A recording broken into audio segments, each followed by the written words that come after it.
చాలా లేట్ అయిపోతుంది కాబట్టి గురుగారు నరసింహానంద్ గారికి ప్రత్యేకమైన థ్యాంక్స్ సార్. మీలాంటి వాళ్ళ సపోర్టు, మీ శిష్యులు అంటే నాకు చాలా ఆనందంగా ఉంది. ఆ కోవలోనే కథలు తీసుకుంటూ నేను ఎప్పుడో ఒక సినిమా నేను మ్యూజిక్ మీరు చేయలేకపోతున్న ట్రైలర్ ఒకటే చేసామని ఫీల్ అయ్యారు అప్పుడు నాతో. మంచి ఆ సినిమా కూడా మంచి కథ. మన్మద సార్ చేసిన సినిమా అప్పుడు ఒక ట్రైలర్ చేశాను నేను వరకు. యాక్చువల్ ఆ ట్రైలర్ నుంచే నాకు సినిమా వచ్చింది, రమణ గారి సినిమా, మన్మద గారు సినిమా. గుర్తుపెట్టారు నన్ను, కనీసం నా గురించి ప్రస్తావనే రావట్లేదు మీ దగ్గర నుంచి. నేను చాలా ఎక్స్పెక్ట్ చేశాను, కానీ మరి అలా మర్చిపోతే ఎలా అంటే. Thank you so much. మరి చాలా సమయం అయిపోయింది కాబట్టి ఎవరైనా మర్చిపోయింటే, ఎస్పెషల్లీ ఫైట్స్ అండి. ఫైట్స్ చాలా బాగా కంపోజ్ చేశారు సార్. అండ్ ఎడిటింగ్, ఇందులో ఒక లాస్ట్ ఆఫ్ మూమెంట్, ఒక రీల్ మొత్తం డైలాగ్స్. సురేష్ గారు చాలా అద్భుతంగా రాశారండి. పేరు పేరున ప్రతి ఒక్కరికి ఎవరినైనా మర్చిపోయి ఉంటే కనుక మన్నించాలి. అలాగే మా డాక్టర్ గారు, ఎందుకంటే వాళ్ళు నాకు హ్యాపీ ఏంటంటే ఒక మ్యూజికల్ ఫ్యామిలీ నుంచి వచ్చారండి. నేను ఒక రోజు రెడ్డి మేడం రికార్డింగ్ ఉంది అంటే సిద్ధు ఆ పేరు బాగా గుర్తుంది నాకు. వై బికాస్ తను కూడా ఒక మంచి మ్యూజిషియన్.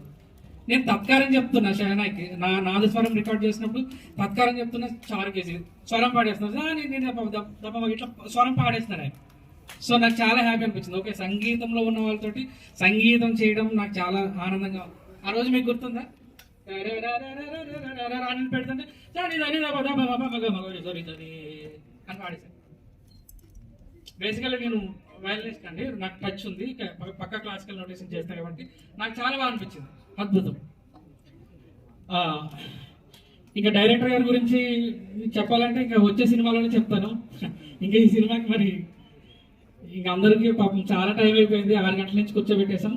మీరందరూ వచ్చి మీ ఆశీస్సులు మాకు అందించినందుకు మనస్ఫూర్తిగా హృదయపూర్వక అభినందనలు, అభివాదాలు తెలియజేస్తూ, నరసింహానంద్ గారి సినిమా ఇప్పుడు కొత్త సినిమా చేస్తున్నారు, మనకి మంచి సక్సెస్ రావాలి అని మనస్ఫూర్తిగా కోరుకుంటూ, అలానే గీతాంజలి మళ్ళీ వచ్చింది, ఆ సపోర్ట్ చేస్తారు సార్ వచ్చి కూడా. మనకి 12-11 తారీఖు రిలీజ్ అవుతుంది, దానికి కూడా అందరూ వెళ్ళి సపోర్ట్ చేస్తారని కోరుకుంటూ. అయితే ఈ సినిమా విషయానికి వస్తే, మనకి సర్వ హక్కులు కల్పించిన భారత రాజ్యాంగ నిర్మాత డాక్టర్ బిఆర్ అంబేద్కర్ కోసం ఒక్కసారి జై భీమ్. Thank you so much. జై హింద్. ఓకే ఆడియన్స్ ఏం అనుకోవద్దు, ఒక యాంకర్ కి ఒక సింగర్ కి మైక్ ఇచ్చేస్తే వాళ్ళు తెల్లారి వరకు మాట్లాడుతూ ఉంటారు. బట్ వాళ్ళు ఏమనుకుంటారో మనసులో అవన్నీ వాళ్ళు బయట పెట్టాలి కదా సినిమా గురించి. సో అదనమాట,